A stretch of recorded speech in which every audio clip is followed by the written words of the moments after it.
কৃষ্ণ নাম কালী দহে পৌঁছাল যখন কালী দহে জলে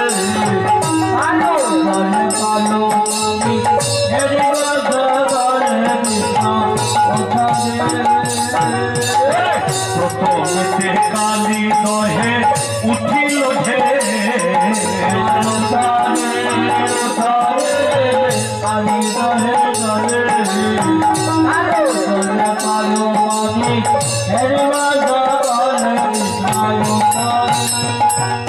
এরা সব তো জেগে উঠলো, বুঝতে পেরেছেন তো?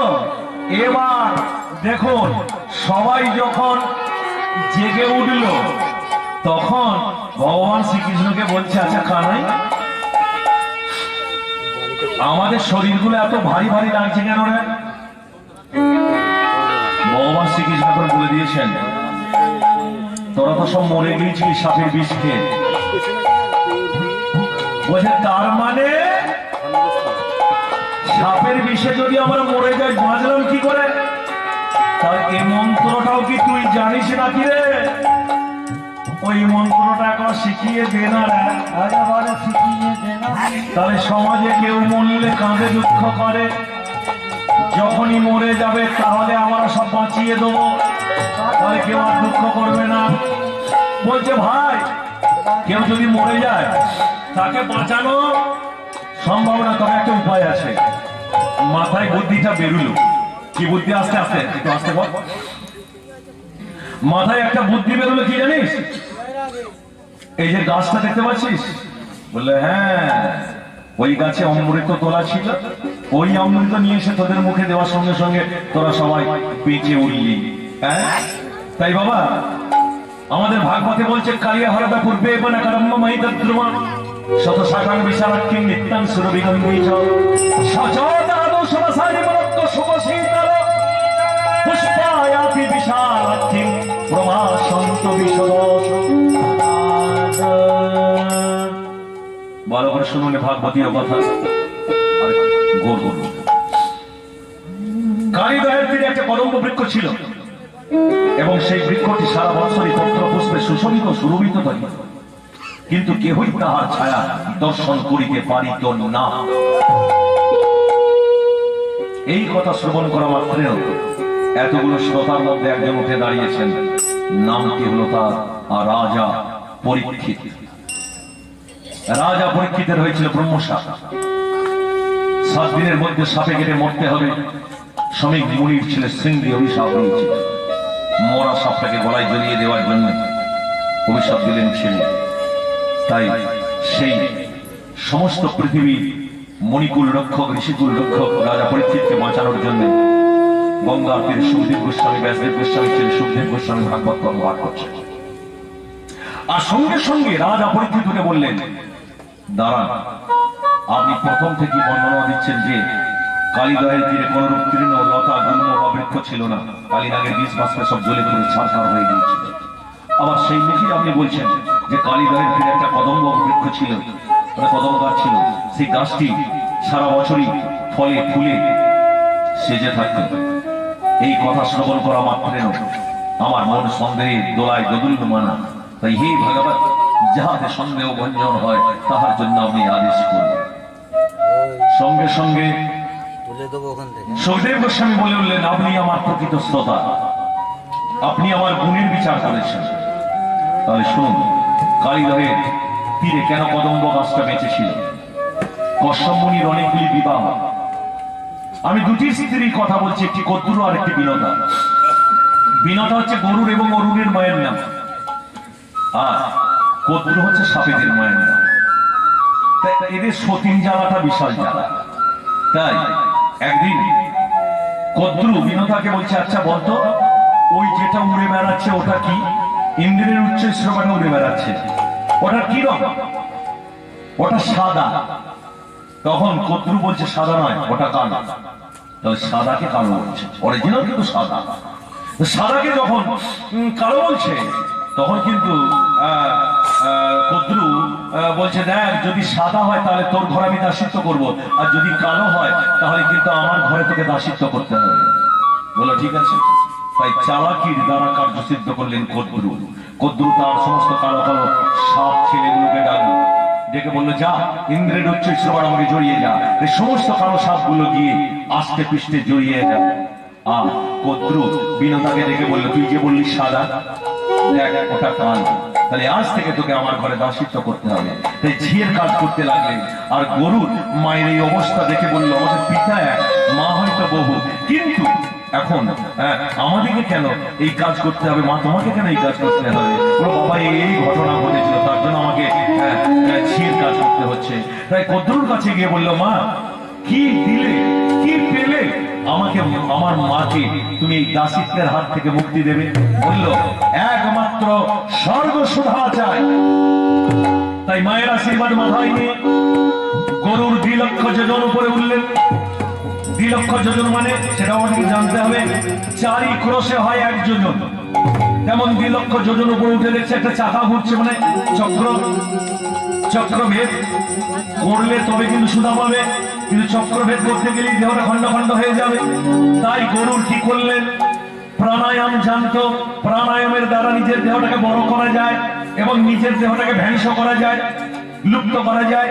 তাই নিজের দেহটাকে সরু সুতার ন্যায় তৈরি করে চক্রের মাঝখানে যে একটা ছিদ্র ছিল, সেই ছিদ্রের ভিতর দিয়ে প্রবেশ করে দেখছেন 2 বড় বড় কাল সাপ, যাদের চোখ থেকে আগুন বেরোচ্ছে। এবার কি করলো জানেন, সেই সাপগুলোর চোখটা বন্ধ করলে আমাকে দেখতে মানুষ সাথে সাথে পুড়িয়ে দেবে। তাই গরুর মুখের মধ্যে নিজের শরীর থেকে বিশাল আকার ধারণ করে পাগলা দিয়ে সৃষ্টি করলেন ঝড়। আর সেই ঝড়ে ধুলিগুলো উঠতে উঠতে গিয়ে সাপেদের চোখে গিয়ে পড়লো, সাপেদের চোখ বন্ধ হয়ে গেল। আর সাপেদের চোখ বন্ধ হতেই সাপের মাথার উপরে চেপে প্রথমেই গরুর পান করলেন স্বর্গসুধা। আর সেই স্বর্গসুধা নিয়ে তিনি চলে আসছেন। ঠিক সেই সময় দেবরাজ ইন্দ্র বজ্র নিক্ষেপ করলেন।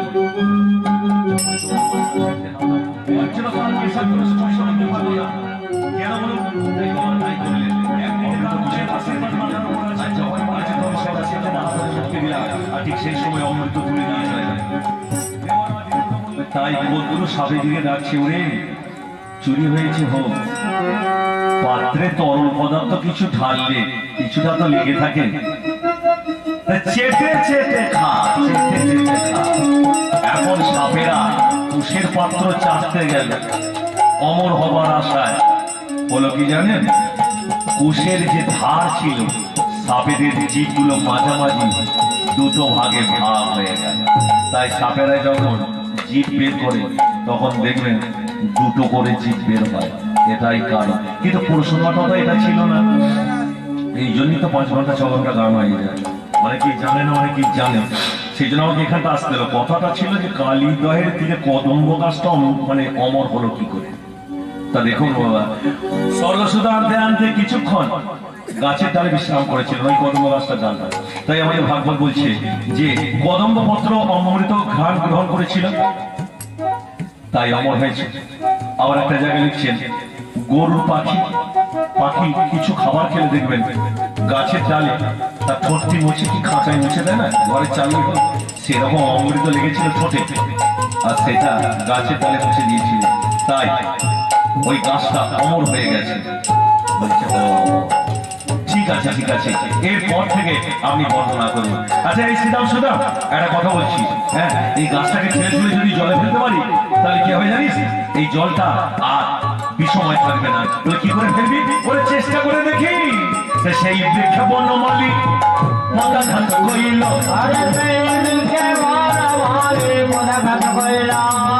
মহাশব্দ করি বৃক্ষ উম্মানি পড়িল, মহাশব্দ করি বৃক্ষ উম্মানি পড়িল, বৃক্ষ দেহ ঘুচে গেল, কৃষ্ণ মহারাষ্ট্রে বৃক্ষ দেহ ঘুচে গেল, কৃষ্ণ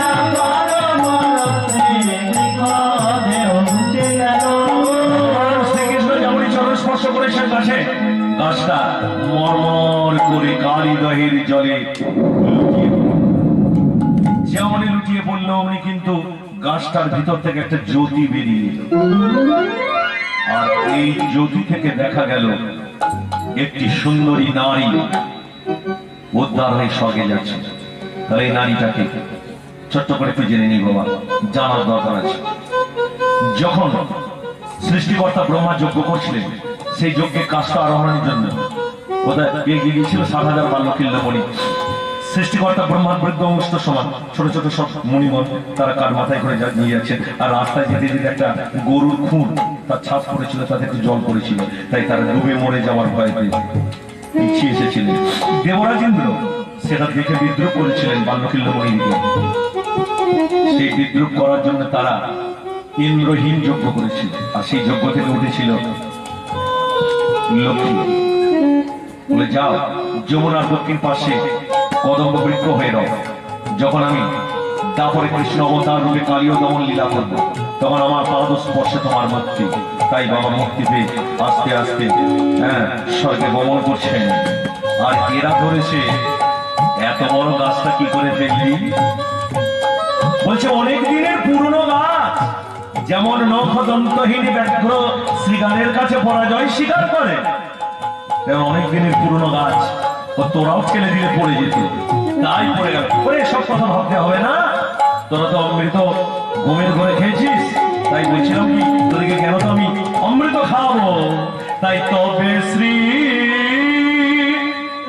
নন্দের নন্দন দুষ্ট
ভগবান শ্রীকৃষ্ণ ধীরে ধীরে উঠলেন সেই কদম্ব বৃক্ষের ডালে, কোমর বেঁধে ঝাঁপ দিলেন জলে।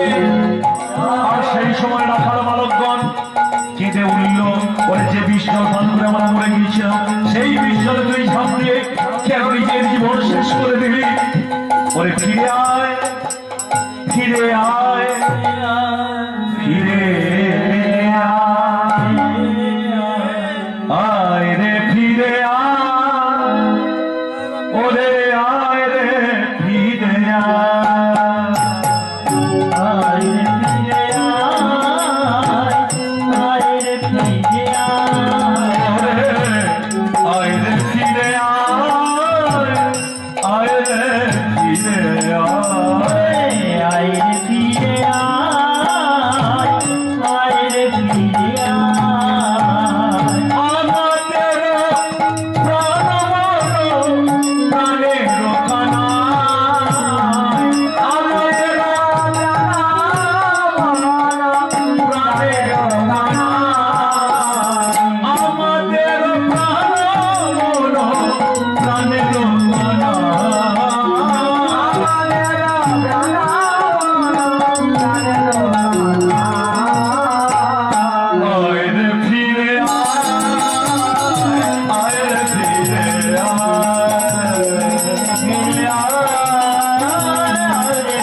Yeah.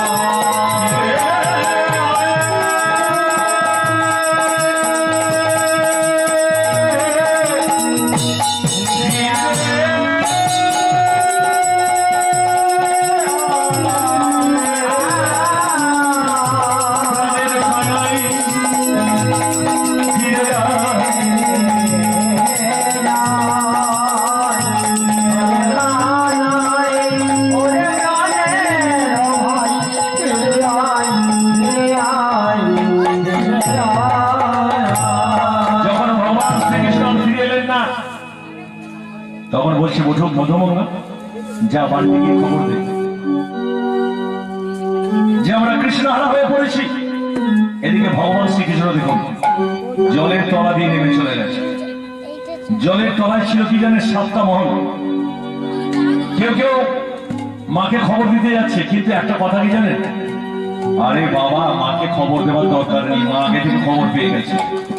কেন জানেন? মনের টান, এমনি খবর পেয়ে যায়, মায়ের মন বলে।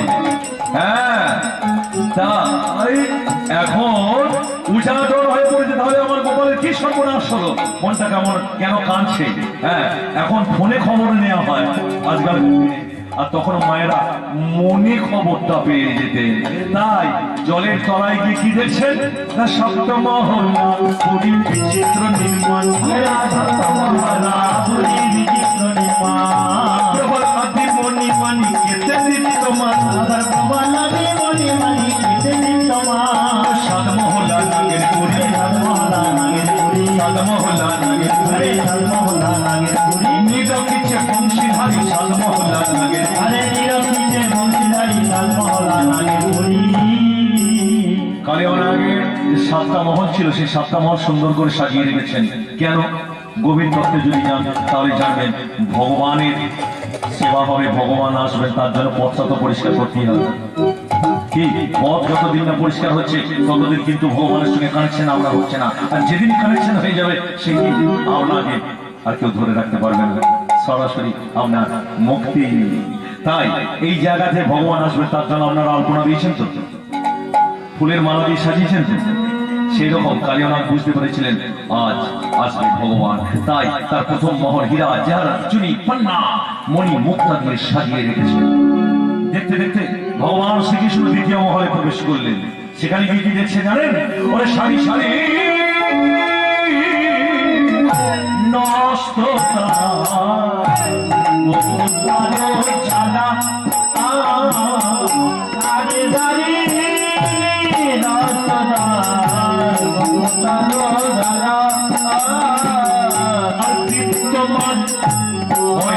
যেন আকাশে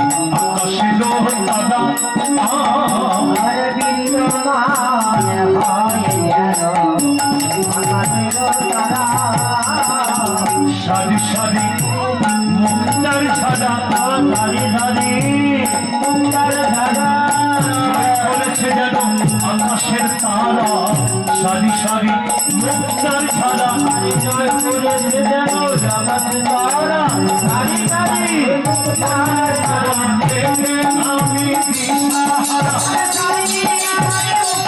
আমি আমি পাগল পারা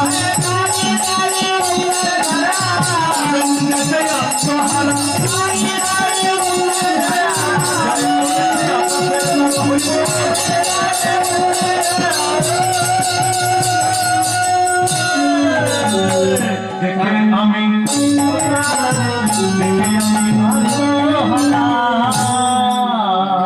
বাবা কালিয়ানাগের দ্বিতীয় মহলটা সাজিয়ে রেখেছে মুক্তার মালা গেঁথে। ভগবান শ্রীকৃষ্ণের সেই ছোট্টবেলাকার কথা মনে পড়ে গেল, আরো ছোটবেলাকার কথা, যে আমি মায়ের কাছে একটা মুক্ত চেয়েছিলাম, মা আমাকে একটা মুক্ত দাও। মা তখন কি বলেছিলেন যে বাবা মুক্ত দামি জিনিস, এগুলো নিয়ে ছোট ছেলেদিকে খেলতে নেই, হারিয়ে ফেলবে বাবা। কিন্তু কালিয়ানাগে এই দ্বিতীয় মহল এসে দেখলাম একটা দুটো মুক্ত না, হাজার হাজার মুক্ত মালা সাজিয়ে রেখেছে। আর এই মুক্তগুলো এত জলজল করছে যেন মনে হচ্ছে যে কালিয়ানাগের আকাশ থেকে এক একটা তারা পেরে নিয়ে এসে সেই তারার মালা বেঁধে সাজিয়ে রেখেছে। অপূর্ব কালিয়ানাগ, তুমি সুন্দর সুন্দর, আমাকে আনন্দ দান করলে। হ্যাঁ দেখি এবার তোমার তৃতীয় মহলটা কি রকম। একটা কর্ম একটা মহল তিনি দেখছেন আর বর্ণনা দিয়ে যাচ্ছেন। হ্যাঁ জলের মধ্যে নাই সূর্যের উদয়, তথাপি সেখানে দেখি সব সূর্যময়, সব সূর্যময়। জলের মধ্যে নাই সূর্যের উদয়, তথাপি সেখানে দেখি সব সূর্যময়, সব সূর্যময়। মোহিত হলেন বংশীবদন, হলেন বংশীবদন, প্রিয় মহল করিয়া দর্শন, মোহিত হলেন বংশীবদন, প্রিয় মহল করিয়া দর্শন, মোহিত হলেন বংশীবদন। ভগবান শ্রীকৃষ্ণ ভাবছেন কি হলো, পৃথিবীতে সৃষ্টি করছে একটা সূর্য, সে সূর্য গগনে থাকে জলে কে লুকি করে, শুধু একটা নয় হাজার হাজার সূর্য যেন আমাকে তাড়া করে নিয়ে বেড়াচ্ছে, যেদিকে তাকাচ্ছি সেদিকে দেখছি একটা করে সূর্য। ভগবান শ্রীকৃষ্ণ ভেবে পেলেন, ও এই যে তৃতীয় মহলের যে দেওয়ালটা আছে, দেওয়ালগুলোতে না দামি দামি পাথর সেট করা আছে, আর এই পাথরে গিয়ে যখন আমার শরীরে রশ্মিটা যাচ্ছে, ভগবান শ্রীকৃষ্ণের শরীরে 1 কোটি সূর্যের জ্যোতি, এই জ্যোতিগুলো যখন চারিদিকে ছড়াচ্ছে, সেই জ্যোতিগুলো পাথরে গিয়ে পড়ছে, আর পাথর থেকে আলোটা বেরিয়ে এসে আমার চোখে পড়ছে, যেন মনে হচ্ছে এক একটা সূর্য আমাকে তাড়া করে নিয়ে বেড়াচ্ছে। বাবা বাবা, অপূর্ব অপূর্ব, কালিয়ানাথ তুমি আরো বড় হও, আমি আশীর্বাদ করলাম, এইভাবে তুমি আমাকে আনন্দ দান করে থাকো। এরপর দেখুন চতুর্থ মহলে নানান রঙের প্রজাপতি খেলা করছে, নানান রঙের ফুল ফুটেছে, ভ্রমরগণ গুনগুন গুনগুন গুনগুন করে গান করছে, তারা গুনি গুনি গুনি গুনি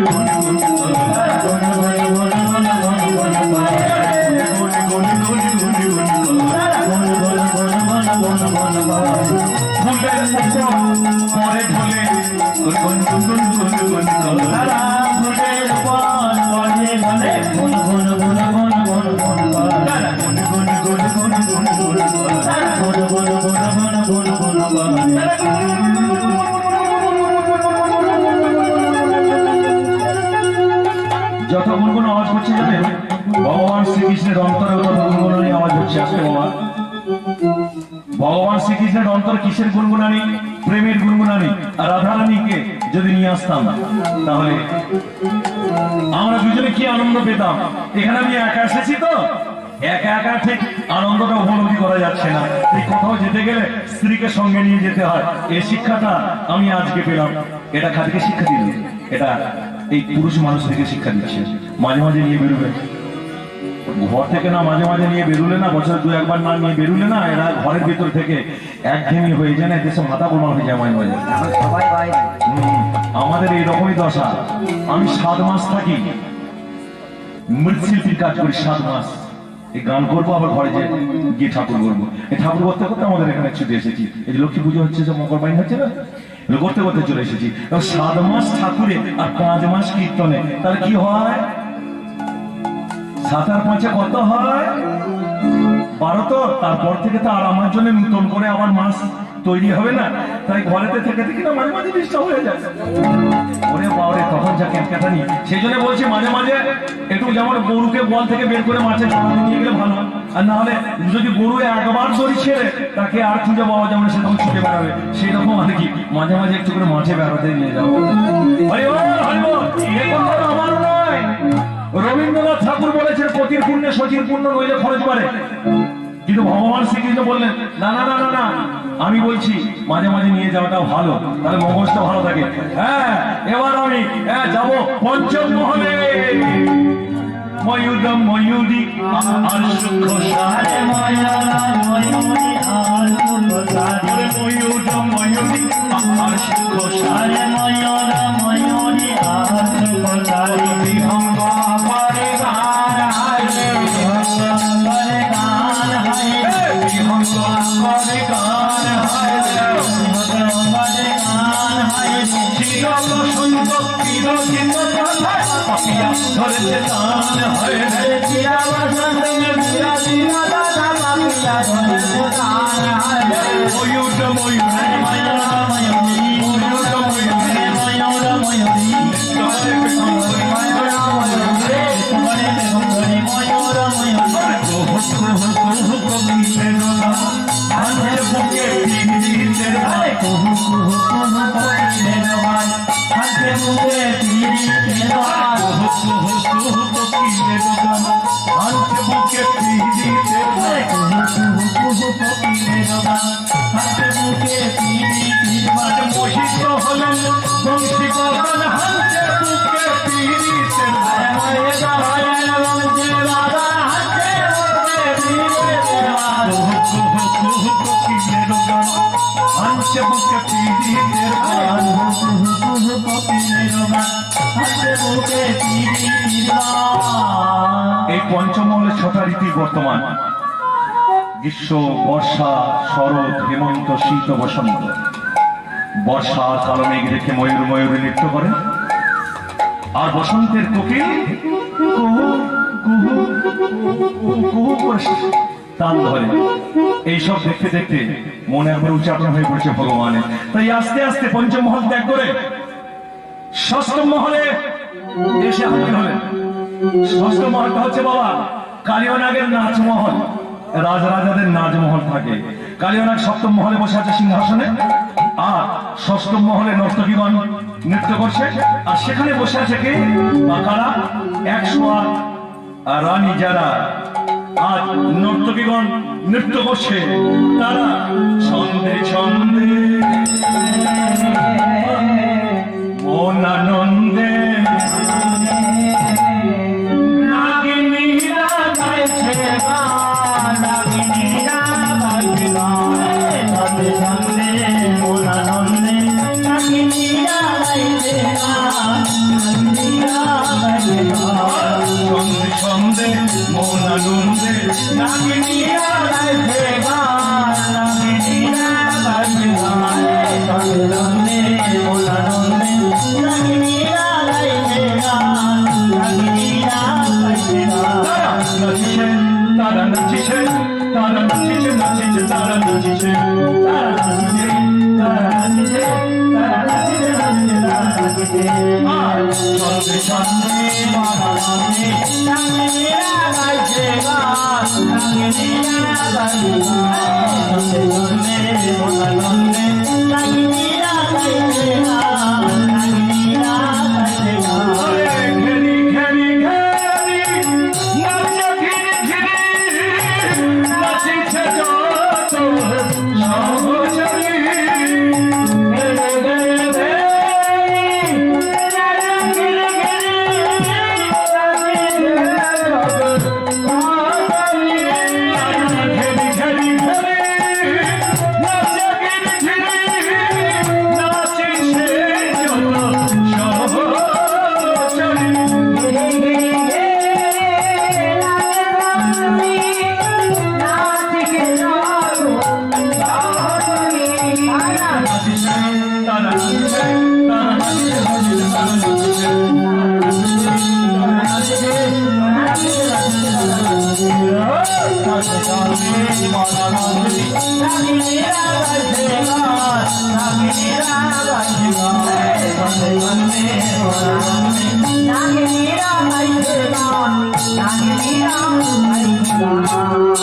ভগবান শ্রীকৃষ্ণ যখন তাদের সামনে গেলেন, ভগবান শ্রীকৃষ্ণকে দেখে তারা অবনত মস্তকে প্রণাম জানালেন। এমন সুন্দর মহামানব, এই মানবের চরণে যদি আমাদের জীবন যৌবন সবে দিতাম তাহলে আমাদের জীবন সার্থক হতো। তাই ভগবান হাত তুলে বললেন তথাস্তু। 108 রানী তারাও বললেন আমাদের জীবন যৌবন যদি সবে দিতাম তাহলে আমাদের জীবন ধন্য হতো। সঙ্গে সঙ্গে ভগবান বললেন তথাস্তু। তাই তারা নমস্কার করে চলে গেলেন আপন আপন ভবনে। আর এদিকে আস্তে আস্তে কালিয়নাগের সামনাসামনি গিয়ে দাঁড়ালেন ভগবান শ্রীকৃষ্ণ। কালিয়নাগ এখন বলছে কে আছিস? এই সুন্দর সময়ে সুর ঝঙ্কার বন্ধ করে দিল কে? মহারাজ, এই মানবের আগমনে সুর ঝঙ্কার বন্ধ হয়ে গেছে। যাও, আমার আদেশ, এই মানবকে গিয়ে তোমরা দংশন করো। চারিদিকে সর্বগণ দংশন, চারিদিকে সর্বগণ সম ফেলে দেব নারায়ণ, মিলতা সম ফেলে দেব নারায়ণ। লক্ষ লক্ষ বিষ ধরে, লক্ষ বিষ ধরে, ধরে দংশন করে, লক্ষ লক্ষ বিষ ধরে। যে সকল বিষধর সর্পগুলো দংশন করতে এসেছিল তাদের ঘর মুখকে লেজ ধরে পুড়িয়ে মাটিতে আছে। তারা মৃতবাদ্য সমান পড়ে রইল, মানে দড়ি যেমন রাস্তায় পড়ে থাকে সেইভাবে পড়ে রইল। তাদের দর্পচূর্ণ করে দম্ভহারি মধুসূদন একবারে কালিয়ানাগের আরো সামনে, যখন কালিয়ানাগের সামনে পড়েছে তখন কালিয়ানা কি বলছে, হ্যাঁ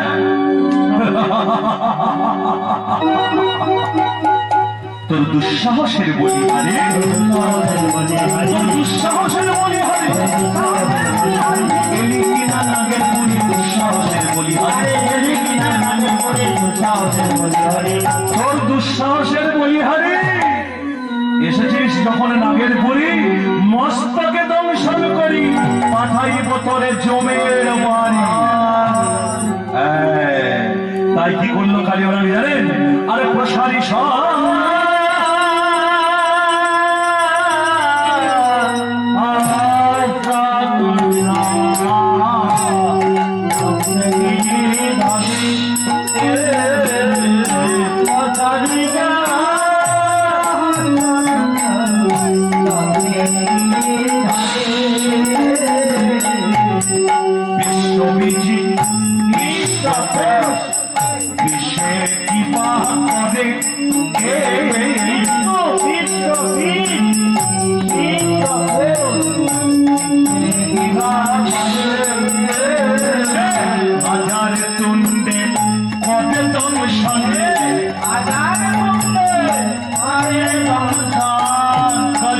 হলো হাজার তুণ্ডে করে দংশন,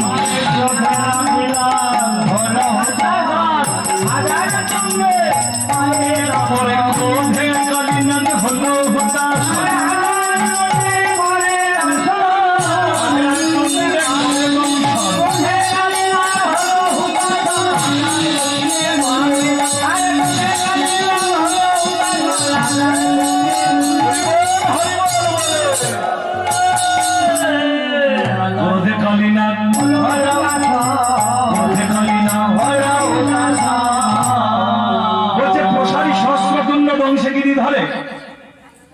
বিশ্ববিদ বিশ্বকোষ বিষে কিবা করে। সহস্রতুণ্ড মানে তুণ্ড মানে হচ্ছে মুখ, হাজার মুখ দিয়ে ভগবান শ্রীকৃষ্ণকে দংশন করছেন। আর ভগবান শ্রীকৃষ্ণ বলছেন, হ্যাঁ আরে বিশ্ববীজ আমি, আমাকে তুই ধ্বংস করবি? হ্যাঁ তার মৃত্যু আছে, তিনি অবিনাশী, তিনি শাশ্বত, তিনি ছিলেন, তিনি আছেন, তিনি থাকবেন। কাকে আমি বলে গেছি, কয়াদুপদত্ত বিষ মিশ্রিত দুগ্ধপত্র ভক্ত প্রহ্লাদের কাছে হইয়াছিল অমৃতের পাত্র। তাহলে কৃষ্ণ নামের গুণে দুধ মেশানো বিষ অমৃতে পরিণত হয়। তাই বাবা কিছু খাবার আগে কি করতে হবে জানেন? সেটা পানীয় হোক আর যাই হোক, তবে আবল তাবল খাবারটা কিন্তু না, এটা মনে রাখবেন, বাজে বাজে নোংরা খাবার নয়। যেটা সাত্বিক আহার, সেই সাত্বিক আহার ভগবানের উদ্দেশ্যে নিবেদন করে খেতে হবে। তাতে যদি কোনো বিষক্রিয়া থাকে, অনায়াসে বিষ নাশ হবে কৃষ্ণ নামের গুণে, রাধা নামের গুণে, এতে কোনো সন্দেহ নেই। তাই বললো, ওরে কালে তো দাঁতের অহংকার আমি চূর্ণ করবো। তাই ভগবান শ্রীকৃষ্ণ কি করলো জানেন? আজ কৃষ্ণ দেহ হলো পাষাণ, কৃষ্ণ দেহ হলো পাষাণ, কৃষ্ণ দেহ হলো পাষাণ, কৃষ্ণ দেহ হলো পাষাণ, আর বন্ধ চূর্ণ করার লাগি কৃষ্ণ দেহ হলো পাষাণ, আরে বন্ধ চূর্ণ করার লাগি কৃষ্ণ দেহ হলো পাষাণ। ভগবান শ্রীকৃষ্ণের দেহটা পাথর হলো, আর পাথরেতে যখন মুখ ঠুকছে, আর এইভাবে হাজার মুখে যত দাঁত ছিল পাথরে ঠুকে ঠুকে শেষ হয়ে গেল, দাঁতগুলো ভেঙে গেল। যখন দাঁতগুলো ভেঙে গেল বলছে, তো তখন কালিয়ানা রেগে গিয়ে বলছে, কি আমার দাঁতগুলো ভাঙলি? দাঁত গেছে যা, বিশাল শরীর আছে, শরীর দিয়ে তোকে জড়িয়ে জড়িয়ে আমি শেষ করব। তবে তো কালিয়া সর্প করিয়া কুণ্ডলী,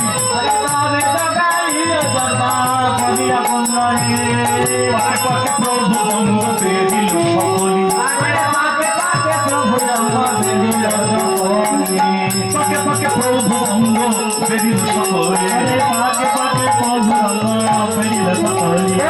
শ্রীকৃষ্ণ অঙ্গের সর্প জড়াইল যখন, শ্রীকৃষ্ণ অঙ্গের সর্প জড়াইল যখন, ক্ষীণ হয়ে দাঁড়াইল দেব নারায়ণ, ক্ষীণ হয়ে দাঁড়াইল দেব নারায়ণ, পাকে পাকে বন্ধ, পাকে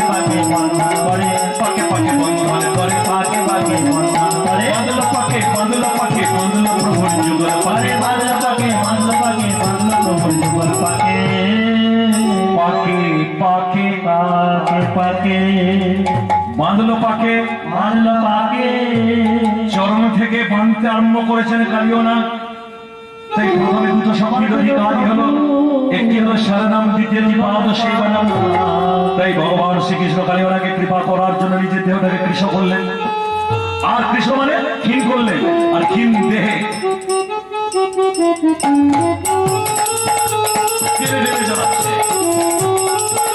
এই তো আমি তাকে মেরিয়ে ফেলেছি। এই বুদ্ধিটা যদি আমার আগে আসতো, আমার দেহের চাপে পড়ে বেটা আর মায়ের কোলে ফিরে যাবে না, জমের বাড়ি পাঠিয়ে ছাড়বো, তবেই আমার না। যখন টেনে টেনে জড়াচ্ছে, আর ভগবান বলছে টেনে টেনে যারা, টেনে টেনে যারা, যত পারিস টেনে টেনে যারা, তারপর তো খেলবো আমি। যখন খুব টেনে টেনে জড়িয়ে মাথার উপর ছোবল মারতে গেছে, তখন গলাটা টিপে ধরেছে, আর বাম পদে পুচ্ছ মানে লেজ, তাহলে বাম হস্তে ধরেছেন কণ্ঠ, আর বাম পদে ধরেছেন লেজ। দেহটা জড়ানো আছে, শরীরের মধ্যে পালাবার পদ নেই। তাই ক্রমশ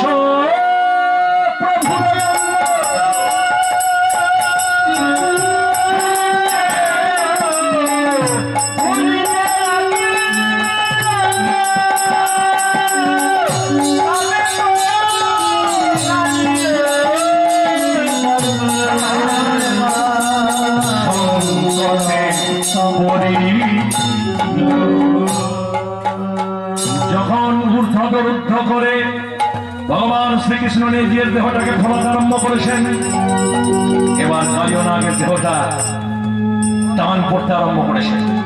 টান পড়তে পড়তে কালিয়নাগের দেহটা এবার ফাটছে,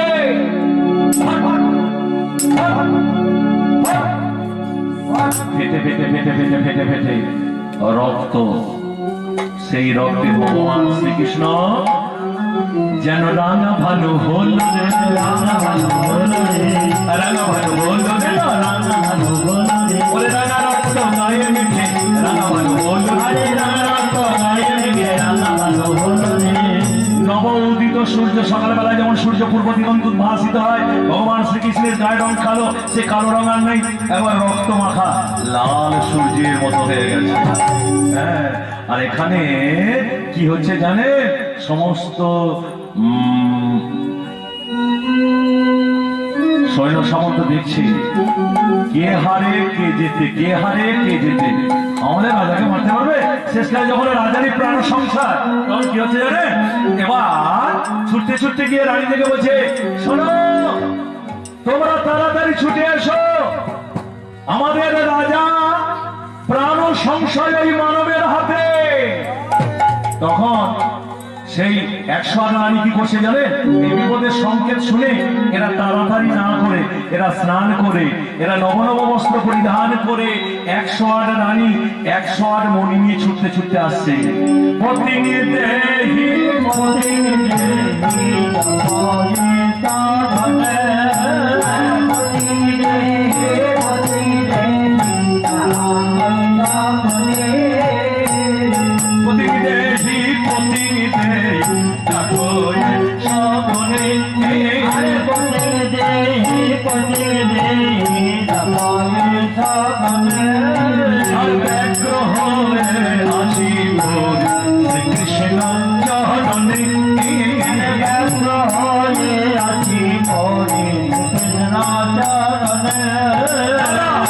লুটাইয়া পড়িল, লুটাইয়া পড়িল, লুটাইয়া পড়িল, লুটাইয়া পড়িল, কৃষ্ণ রক্ষা করো বলে লুটাইয়া পড়িল, রক্ষা করো বলে লুটাইয়া পড়িল।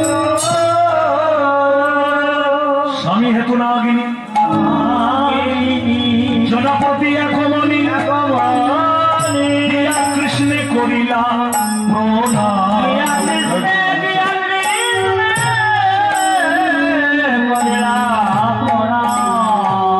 সখে সখা করে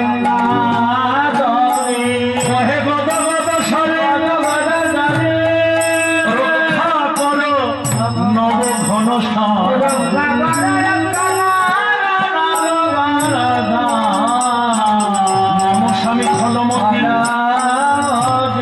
ফলে কুলে উৎপত্তি চিরদিনই গেল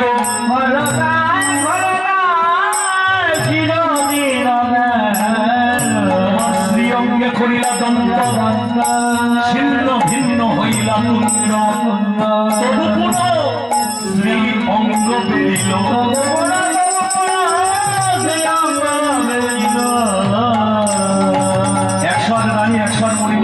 জানেন ভগবান শ্রীকৃষ্ণের চরণ ধরে আমরা স্বামী ছাড়া কিছু জানি না, তাই ঠাকুর আমরা স্বীকার করছি আমাদের স্বামী ফলমতি, ফলগুলো তার উৎপত্তি। তাই তার তো তখনই বোঝা উচিত ছিল যখন দাঁতগুলো ভাঙল, তারপর কেন তোমার শরীরটাকে জড়িয়ে ধরতে গেল, তখন তো চরণ ধরা উচিত ছিল, তা করল না। তাই ঠাকুর আমরা স্বামী ছাড়া কিছু জানি না। শতপুত্র থাকে যদি স্বামী তো পরমণি স্বামী সঙ্গে বড়ই বেদনা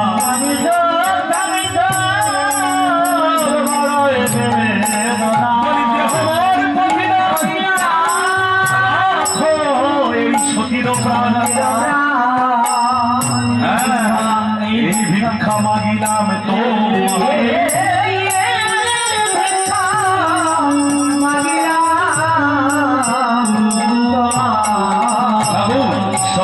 থাকলেও স্বামী ধন বড় ধন, কথাই বলে দাঁত থাকতে দাঁতের মর্যাদা জানো না।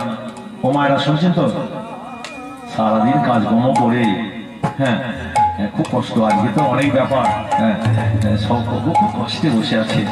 ঠিক আছে ঠিক আছে, কোনো চিন্তা নেই, কষ্ট করলে তবে কষ্ট পাওয়া যায়, কষ্ট করো, অসুবিধা কিছু নেই, কষ্টটা করলে তখন কষ্টটা কম হবে।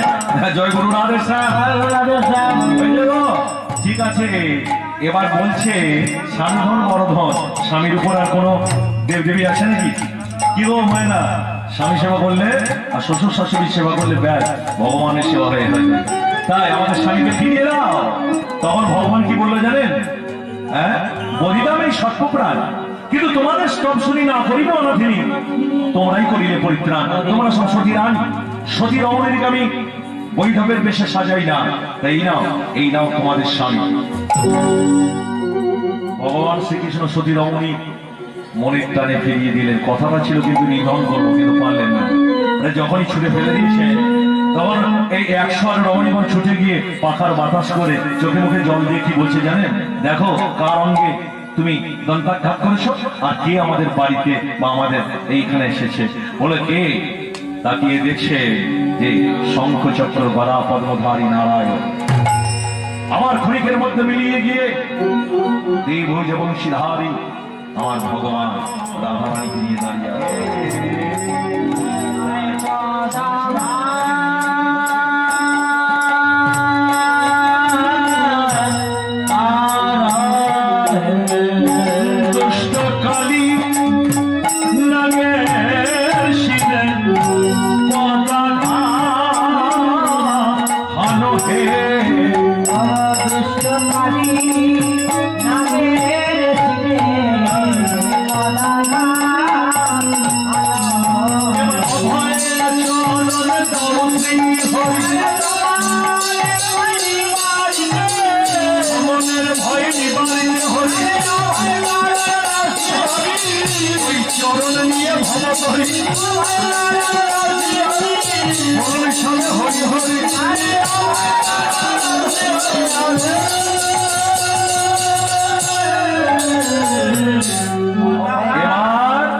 মাথার আগে মেয়ে দিয়ে বললো ওই চরণ লাও ঠাকুর এই ভবসাগর উত্তীর্ণ হওয়ার জন্য।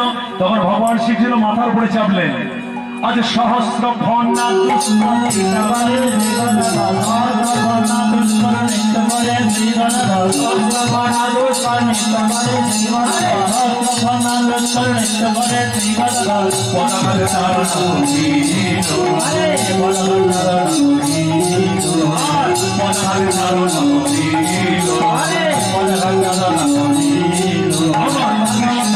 আমার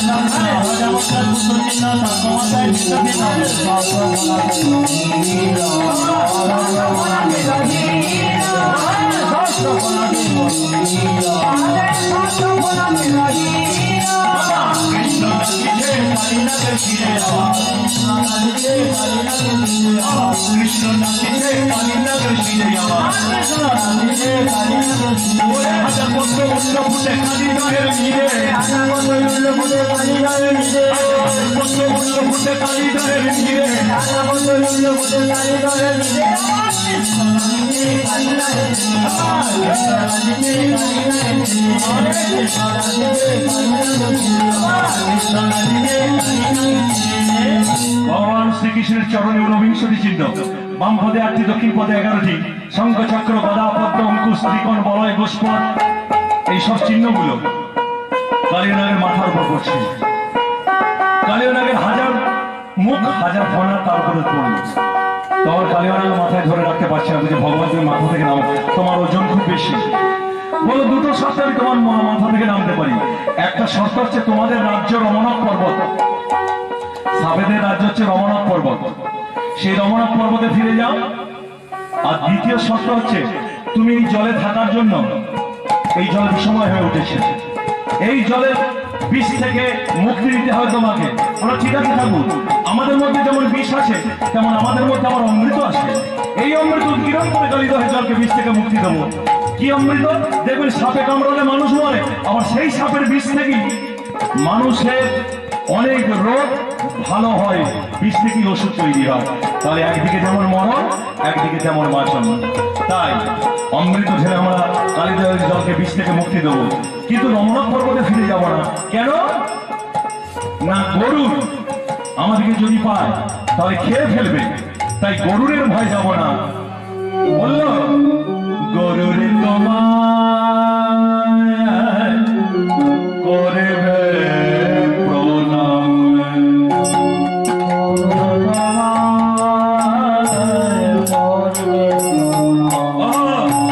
গরুর তোমার করবে প্রণাম।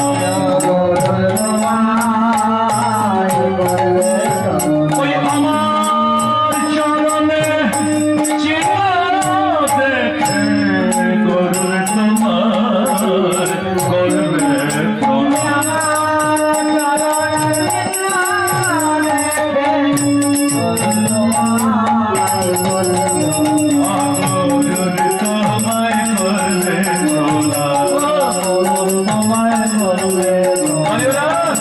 আমি তোমার শিরে দিয়েছি চরণ চিহ্ন, গরুর তোমার মাথায় চরণ চিহ্ন দেখি তোমাকে পূজা করবে।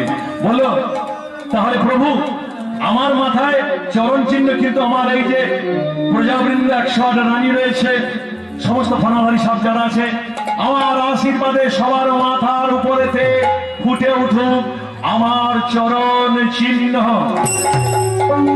সাপের পূজা করলে ভগবানের পূজা হয়, ভক্তের পূজা অগ্রে, তারপরে ভগবানের পূজা না দিলেও হবে। ভক্তকে বড় করে গেলেন, দেখবেন ভগবান জন্ম নেওয়ার পরই বাসুকি নাগটাকে ঝড় বৃষ্টিতে যখন নিয়ে যাচ্ছে, কি করেছে? আর চাদর নিয়ে ছাতার মতো আগলে রেখেছে। অন্ধকারে রাস্তা যখন হাঁটতে পারছিল না, মাথায় মণি জ্বালিয়ে আলো দেখি দেখি নিয়ে যাচ্ছে। কি বলবো, কত বলবো বাবা। ভগবান যখন শয়ন করলেন, সেই সাপের বিছানায় শুয়ে আছে ভগবান। তাই সাপ হচ্ছে সব থেকে বড় ভক্ত। আর সাপের পূজা করলে, খুব গোপন কথা বলছি, খুব তাড়াতাড়ি বাড়ি হয়ে যাবে, যদি ঠিক মতো চলতে পারে। চলার পথটাও তো ঠিক, খাবার দাবারটা আগে ঠিক করতে হবে। ভেবে চলুন। জয় গুরু রাধেশ্যাম। ভগবান শ্রীকৃষ্ণের কাছে গরুরের একটা মানে ইয়ে ছিল আর কি, যে এই কালীদহে গরুর আসতে পারে না। না কেন আসতে পারে না জানেন? সৌবরীময়ী মস্তাধিপতি একটা ঠাকুর মাছ তার বাচ্চাকে নিয়ে চড়া করতে বেরিয়েছে। আর সেই সময় গরু উড়ে যেতে যেতে ওই ঠাকুর মাছটাকে, মা মাছটাকে তুলে নিয়ে চলে গেছে। তখন সৌবরীমণি জলস্পর্শ করে বলেছিল, আমি অভিশাপ দিলাম যে কোনো খড় মানে যে কোনো পাখি এদিকে উড়ে যাবে, অতি অবশ্যই তার মৃত্যু হলো। সেই জন্য কোনো পাখি উপর দিকে উড়ে যেতে পারত না, উড়ে গেলেই মৃত্যু। মৎস্যাধিপতি অভিশাপ নিয়েছে। তাই বাবা আবার মিটে মাঠে গেল। হ্যাঁ, তখন বছরে কে আছিস? আমার জীবনদাতা, আমার প্রাণদাতা যে এসেছে। তোরা কাঁসর বাজা, তোরা ঘন্টা বাজা, তোরা উলুধ্বনি দে, তোরা উলুধ্বনি দে। আমি আমার ভগবানকে আমার সিংহাসনে বসাবো, বসিয়ে আমরা এখন আরাধনা করব। তাই বাবা আজকে সবাই মিলে আবার বলুন, আনন্দ নব ঘন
মহল একবার আনন্দে মুখরিত হয়ে পড়ল। কিন্তু দেখুন বৃন্দাবন তো অন্ধকার হয়ে আছে, তাই বৃন্দাবনে না ফিরিয়ে নিয়ে আসা পর্যন্ত আমাদের শেষ নেই। তাই বাবা এখন কি হলো না, বৃন্দাবনবাসী পাগল হয়েছে, ভগবান আসেনি, ছুটতে ছুটতে চলেছে। সখাগণ সখীগণ সবাই এখন তীরে এসে কাঁদা কাটা করছে। আর এখানে দাদা বলরা তিনি দেখছেন কি, নয়ন মুদ্রিত করে দেখছেন যে কালীদহের জলের তলায় সাপেদের ভালোবাসার বন্ধনে আবদ্ধ হয়ে গেছে। তাই তাকে ফিরিয়ে নিয়ে আসতে হবে। হ্যাঁ, তাই কৃষ্ণ উঠরে উঠরে কালীদহের জলে, কালো জলে কালো মণি হেদিব সকলে সবাই কালীদহের জলে জলে কালো মানি হেদিব সকলে কৃষ্ণ নাম কালীদহে পৌঁছালো যখন, কালীদহের জলে কালো জলে কালো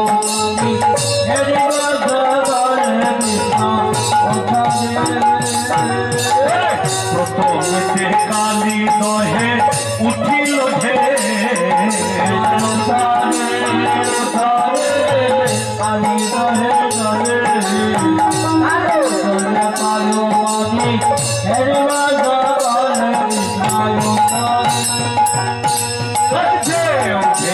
করিয়া বেরুল ময়ূর পুচ্ছরে, কালীদহের জলে কালো জলে কালো মালি হেদিব সকলে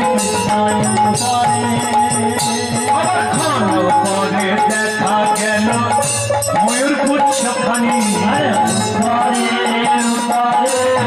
কালীদহের জলে কালো মালি হেদিব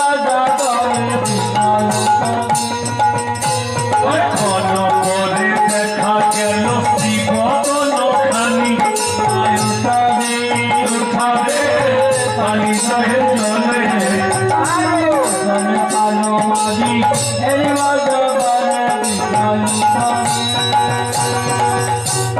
এইভাবে আস্তে আস্তে ঢেউ সৃষ্টি হলো। আর সেই ঢেউ ভেদ করে বেরুল প্রথমে ময়ূরপুচ্ছ, তাতে লেখা আছে রাধা নাম। তারপরেতে মোহনচূড়া কৃষ্ণ বদনিন্দু, তারপরেতে উঠে এলো বনমালা। কৃষ্ণ উঠ দে কালী দহের জলে, কালো জলে কালো মানি হেরিব সকলে। কালী দহের জলে কালো মানি হেরিব পরে দেখা গেল বনমালা খানি। কৃষ্ণায়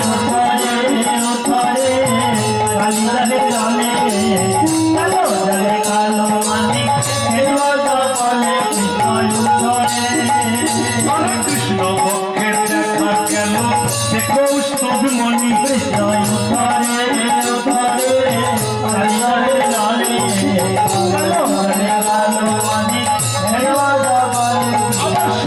শেষে দেখা গেল চরণ দুখানি।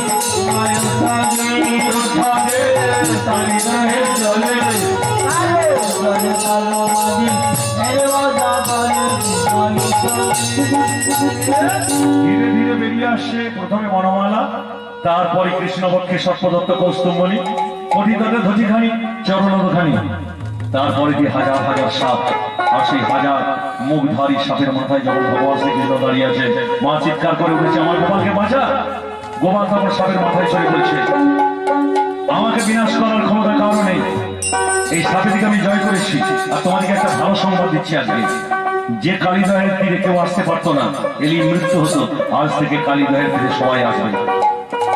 এদের মুখে যে বিষ, সেই বিষে জল বিষময় হয়েছিল, তাই মানুষ মরতো, পাখি মরতো, পশু মরতো, কিন্তু এদের মধ্যে যে অমৃত ছিল, সেই অমৃত উদ্গীরণ করে কালীদহের জলকে বিষ থেকে মুক্তি দিয়েছে।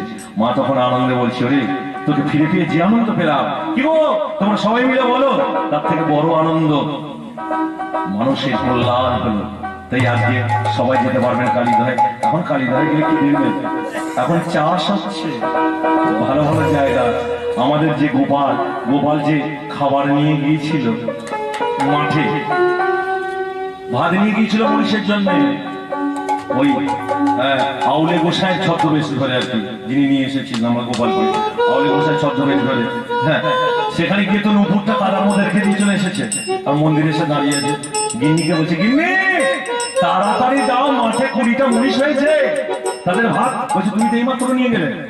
তখন আউলিয়া বসে বসে দেখি কে মন্দিরের দরজাটাকে খুলে দেখছে, কাদা পায়ে দাঁড়িয়ে আছে। বলছে, আর একটা নুপুর কোথায়? বলছে, ওইখানে রেখে দিয়ে এসেছি। সেখানে গিয়ে দেখছি একটা বড় জোলা হয়ে গেছে, এমন অবস্থা। পা তো ছোটখাটো নয় বাবা, ওই বল হরি যখন একবার দিশা। সেই জায়গা থেকে নুপুর নিয়ে এসে পা হাত পা ধুয়ে দিয়ে আবার সাজিয়ে দাঁড়িয়ে। এগুলো বাস্তব সত্য কথা।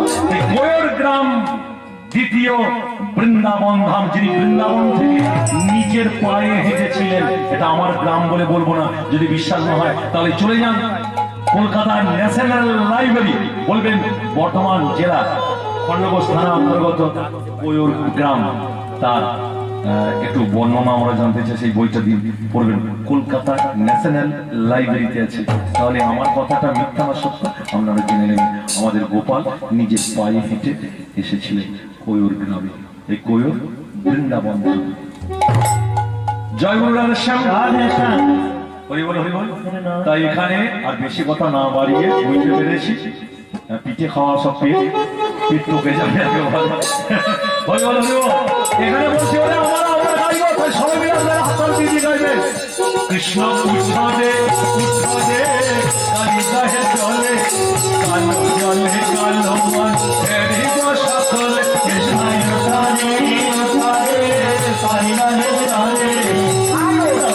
কালো মানি হেরিব সকলে। কৃষ্ণকে ওঠাচ্ছে, আর তাদের নয়নে নয়নে দেখো মিলন হইল।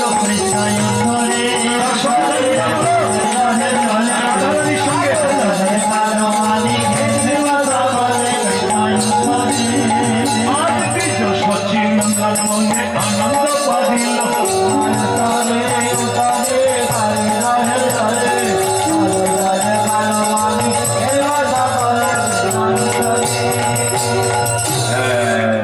যখন নেমে আসে সাপের মাথা থেকে কার দিকে নজর আছে জানেন?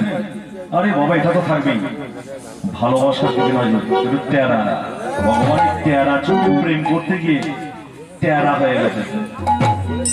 আর রাধা রানীও একটু টেরা, ভগবানের দিকে তাকিয়ে দেখতে দেখতে। তবে সবার কাছে তো প্রেম হয় না, এটা অন্য জায়গা হলে একটা বটে, খোলামেলার জায়গা, সেখানে ভালোবাসার জন্য আছে, আর কেউ নেই, সেখানে হবে। কিন্তু এত মানুষের কাছে মা বাবা আত্মীয় স্বজন সবাই রয়েছে, দাদা বড়রাও রয়েছে, কি করে প্রেম হতে পারে? তাই টেরা চোখে দেখছেন। তাই আমাদের শাস্ত্রকার বলল, নয়নে নয়নে দেখো মিলন হইল, দ্বিজ সচিনন্দন মনে আনন্দ বাড়িল।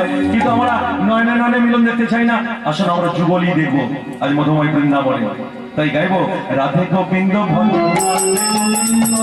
রাধে গোবিন্দ ভজ,